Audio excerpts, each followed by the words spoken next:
So now let's look at what happens to second excited state. So let's calculate for second excited state.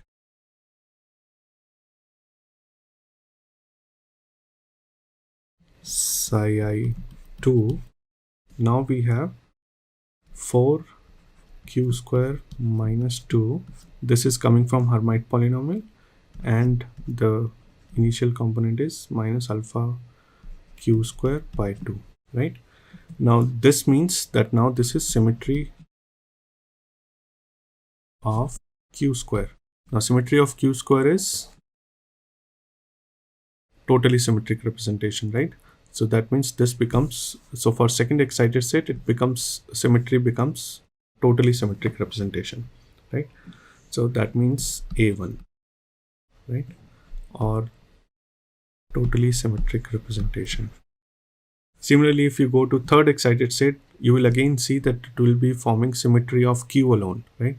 So symmetry of Q will be again equal to symmetry of the normal coordinate or normal mode, right?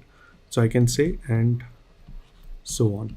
So every alternate excited state will have symmetry of totally symmetric representation, and every other alternate will have symmetry of Q. Okay, that we can say. So because it is following symmetry of Hermite polynomials, which are even odd, and so on, right? So now we know the symmetry of ground state, we know the symmetry of excited state. Okay, now let us go back and look at the integral.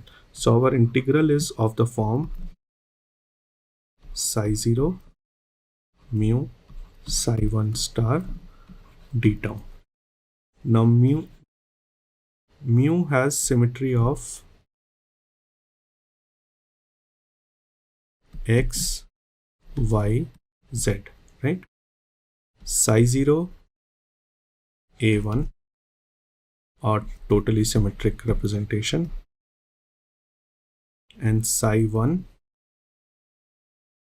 if it is first excited state, let's say if it is first excited, symmetry of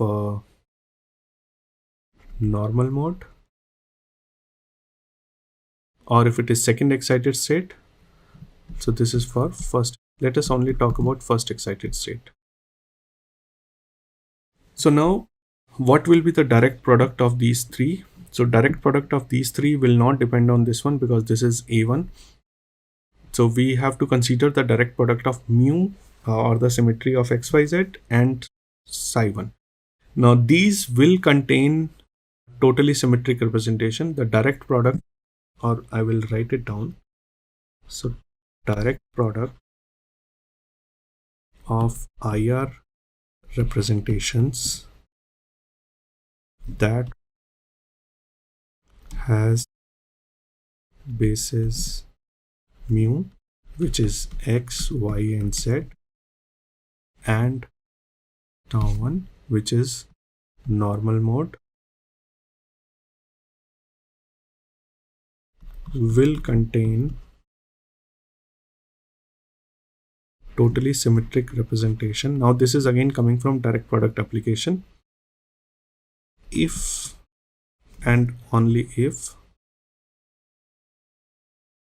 let us call this as tau mu, and let us call this as tau psi 1.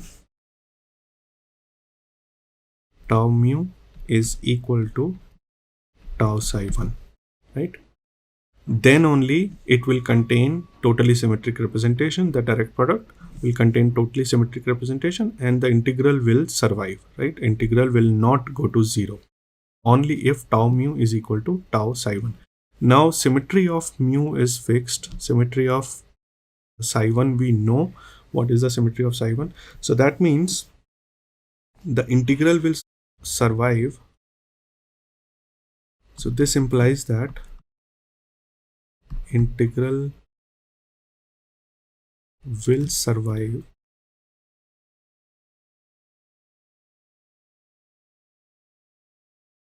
if and only if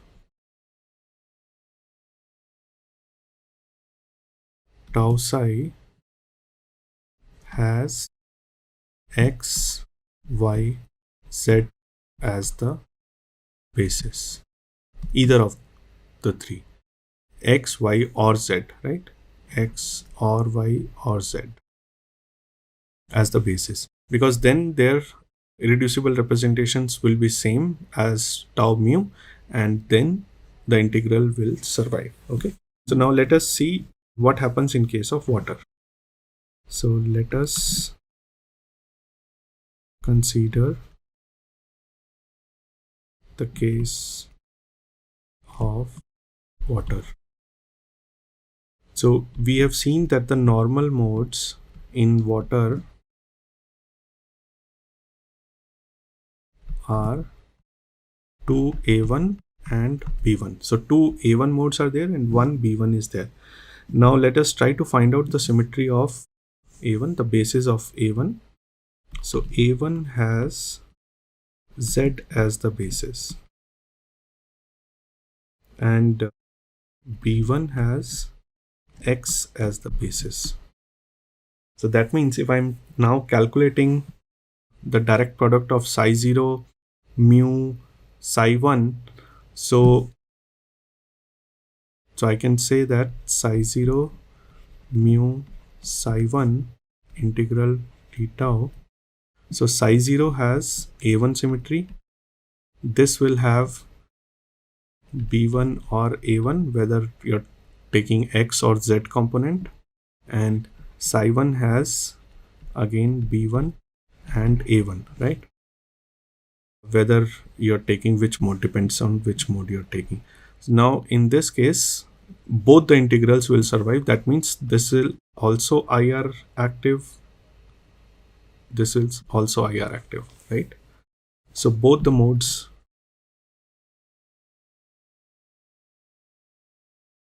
IR active.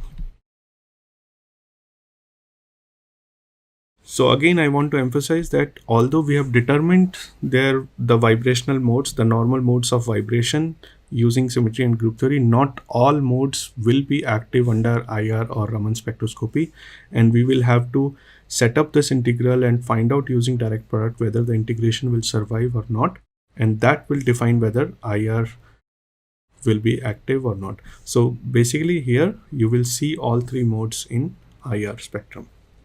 Okay, now let us take another example quickly. So let us take an example of CH4 in this. So the normal modes, we have not done this case, we have not calculated in this class, but I would suggest you do it as a home assignment. So normal modes are A1, E, and 2T2. Okay, so these are the normal modes which we got. Now out of this, T2 is triply degenerate and has X, Y, and Z jointly as the basis, right? So that means the only T2 mode will survive here, other modes will not survive.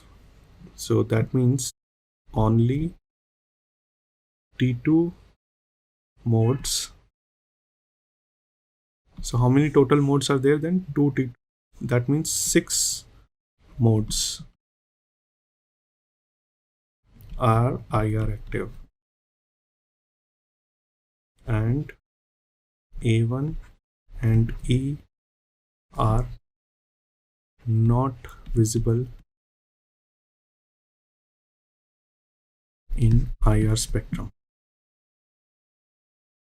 right? So this should be very clear now.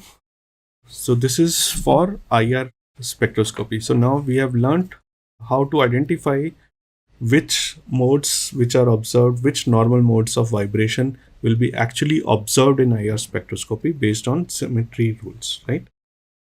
Now let us, in the same lines, let us also continue this discussion for Raman spectroscopy. So in Raman spectroscopy, The only difference is that the integral, instead of now dipole moment, now you have polarizability, right? In Raman spectroscopy, the transition moment integral, that is m, changes to psi 0 alpha psi 1 t tau, right? So you can still write it as mu, and then mu can be written as alpha e, so you have e outside. So basically you are interested in the symmetry of psi 0, alpha and psi 1, right? So alpha, you can say alpha ij here. Alpha ij has 6 components. Remember the tensor, which is alpha xx, alpha yy, alpha yz. Sorry, we'll write zz first. Alpha zz, alpha xy, alpha yz, alpha zx, right? So alpha ij has 6 components, and if any of this component survives in this integral, the whole m will be non-zero and the mode will be Raman active. Okay. Now, what is the symmetry of alpha? Symmetry of alpha is basically the direct product of x and y and z, right? So, I mean x, y, y, z, any of these direct products, right? So alpha takes the form of quadratic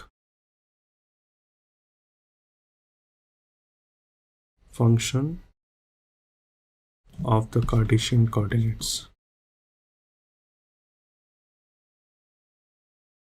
unit vectors, right? Which is in the form of x square, y square.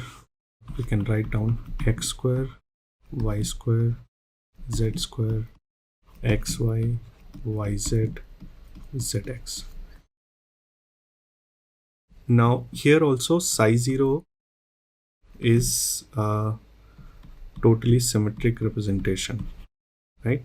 So the IR for psi 0 is totally symmetric representation. IR is irreducible representation here, okay? Do not get confused with infrared spectroscopy, okay? So IR for psi 0 is totally symmetric representation, and psi 1 has the symmetry of the normal mode that we have already seen, and we are talking about only first excited state. You can, of course, you can talk about the second or third excited state if you want to, but let us keep our discussion to first excited state. So now we know the symmetry of all three. So now we have to see whether the integration will survive or not in a particular case. So now let's see the normal modes of vibration in H2O are, let's write it systematically. So you have A1, nu2 will be A1, and nu3 will be B1, right? Now for this one, the transition, so for nu1 and nu2, the integration or m will be equal to psi 0 alpha psi 1 d tau star is assumed. Now psi 0 is A1 direct product, alpha will have direct product as, so you have to find which of the alpha will form direct product as psi 1, okay? So now if I take alpha xx here, that is basically A1, okay? So you can have different alpha components from character table, but you have to choose which alpha which has symmetry as psi 1 star. So psi 1 star has the symmetry as, we know that it is symmetry of the normal mode. Symmetry of the normal mode is A1, right? So that means this integration will not go to 0 because it contains totally symmetric representation. Now for nu3, m is equal to psi 0 alpha psi 1 star d tau. Psi 0 is always a1 alpha. Now you have to find if there is any binary product of Cartesian coordinate unit vectors which has symmetry of b1. Okay, so now direct product with, I think this has alpha xz. Xz has the symmetry of b1. Psi 1 star has the symmetry of normal mode, which is b1. So again, this will not go to 0. That means all the three modes will be Raman active.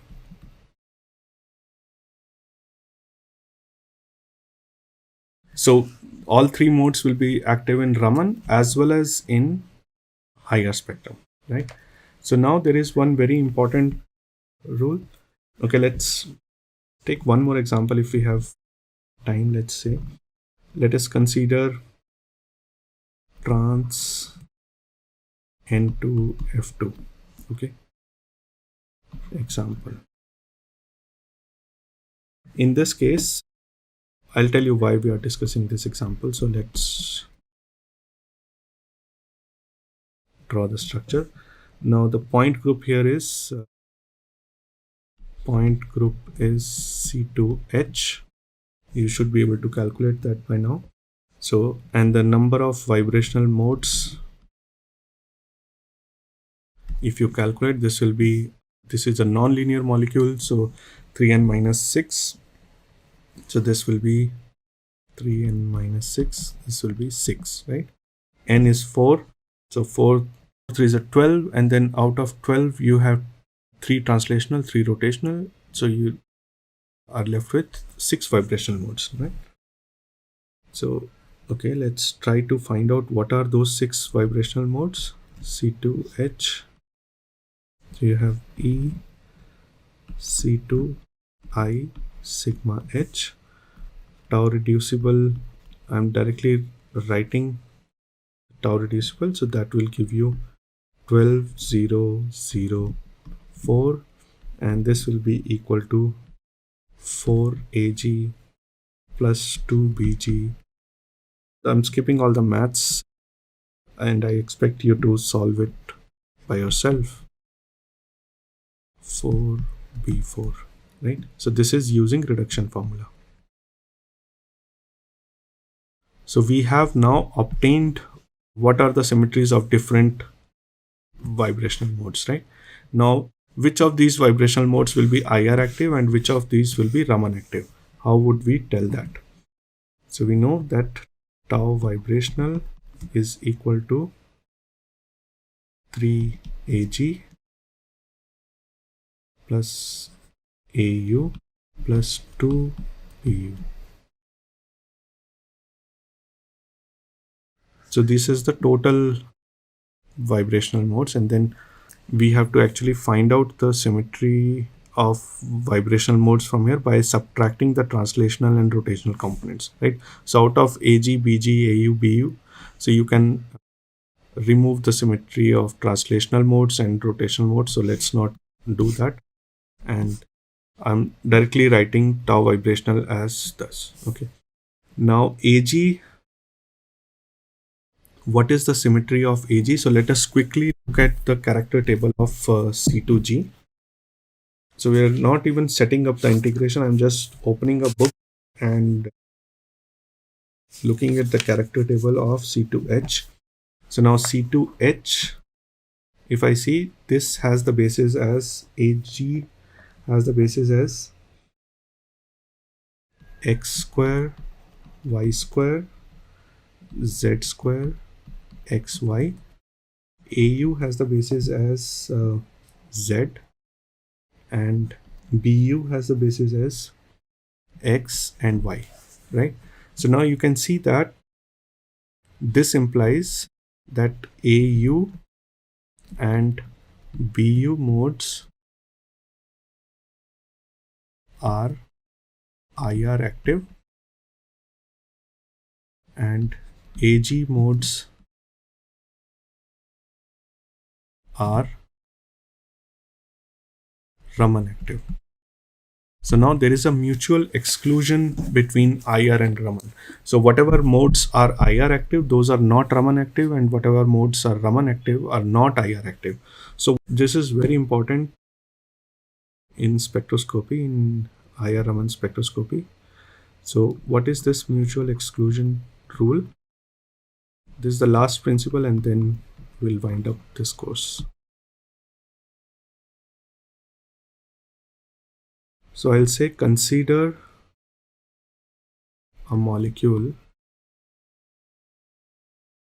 that has a center of symmetry. So if you notice, the molecule which we discussed, N2F2, has center of symmetry I, right? Or we can say inversion center. Center of symmetry or inversion. Now in this molecule, the unit vectors or x, y, z coordinates will be inverted through the center and will transform as Angirad representation, right? So their IR representation would always have U as the subscript, right? Because I, under symmetry operation I, X, Y, and Z will always have minus sign, right? So for minus sign under I, that means Angirad representation. Whereas we can say, on the other hand,